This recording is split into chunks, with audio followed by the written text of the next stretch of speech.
The leaders will meet at this isolated lakeside resort in Northern Ireland. They'll have 2 days of quality time, far from any demonstrations like this one in London by self-proclaimed anti-capitalists, and far from any protests like this one in January, just over 100 kilometers away in Belfast. It was a reminder that the decades of Protestant-Catholic tensions in Northern Ireland are still not far from the surface. But that's not the image Britain wants for the summit. Officials are trying for something more like last year's event at the U.S. presidential retreat at Camp David. British Prime Minister David Cameron wants the focus on trade, taxation, and transparency, and on at least one key international issue, the conflict in Syria. We should use the G8 to try and bring pressure on all sides to bring about what we all want in this House, which is a peace conference, a peace process, and the move towards a transitional government in Syria.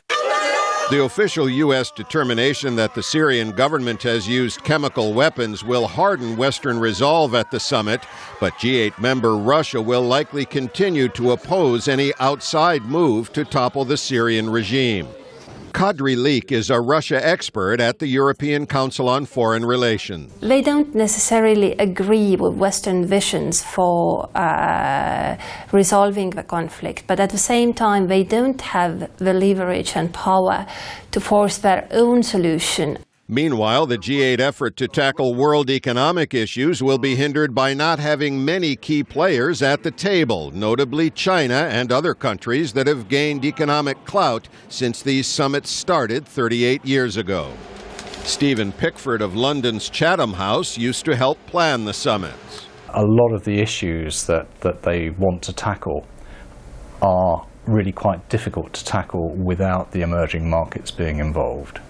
Nevertheless, it's possible for the G8 to show a bit of a leadership role and to try to move things along. For the G8, moving things along may be more realistic to expect than major breakthroughs. Pessin, VOA News, London.